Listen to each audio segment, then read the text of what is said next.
kasih kepada kawan-kawan media yang sudah bersedia menunggu. Kami berdebat selama lebih dari 5 jam, 6 jam berapa ya? Iya, jam lebih. Dan alhamdulillah suasana kondusif, tentu ada plus dan minusnya ya. Dan kita tahu kawan-kawan semua bahwa RRT itu ditersangkakan dengan 6 pasal. Satu pasal 310 KUHP dengan ancaman hukuman 9 bulan, 311 KUHP dengan ancaman hukuman 4 tahun, kemudian 27A Undang-Undang ITE dengan ancaman hukuman 2 tahun, 28 ayat 2 Undang-Undang ITE dengan ancaman hukuman 6 tahun, kemudian pasal 32 dengan ancaman hukuman 8 tahun, dan pasal 35 dengan ancaman hukuman 12 tahun. Selama proses berdiskusi, kita tidak melihat sesungguhnya ada sesuatu yang pantas dikenakan kepada mereka bertiga ini.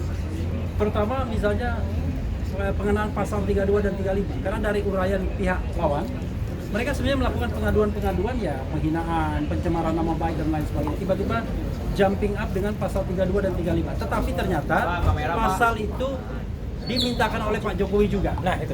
Jadi dalam pasal 32 dan 35 dengan ancaman hukuman 12 tahun itu adalah dari laporan Pak Jokowi sendiri.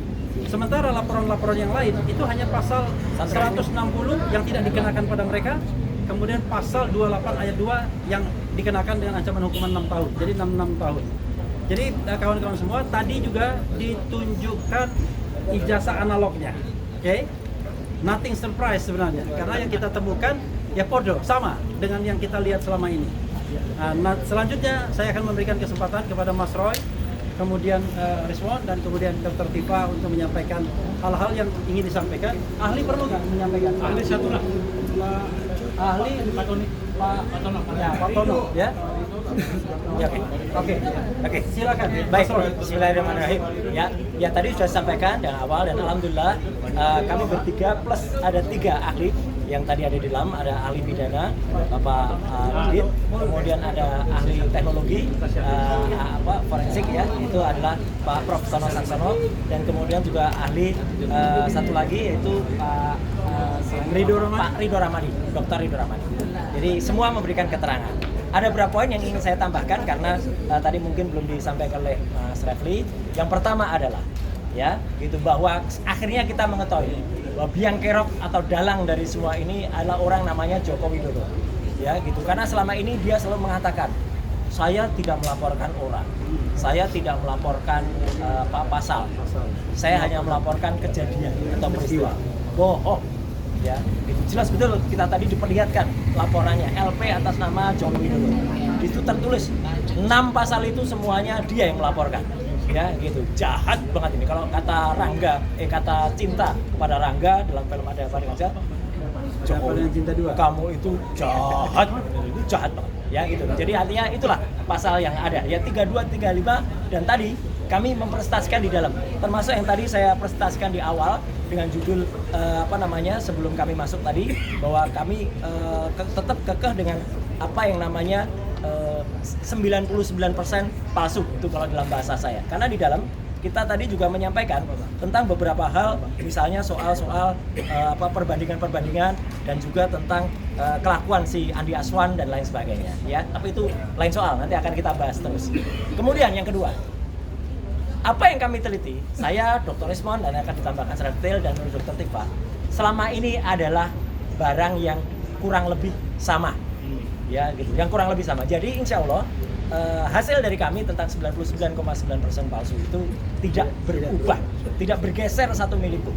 Ya, bahkan sampai the last minute, kami akhirnya sama seperti klaster 1 tadi dipertunjukkan sebuah barang yang diklaim itu adalah ijazah asli, katanya ijazah analog dari seorang yang namanya Joko Widodo.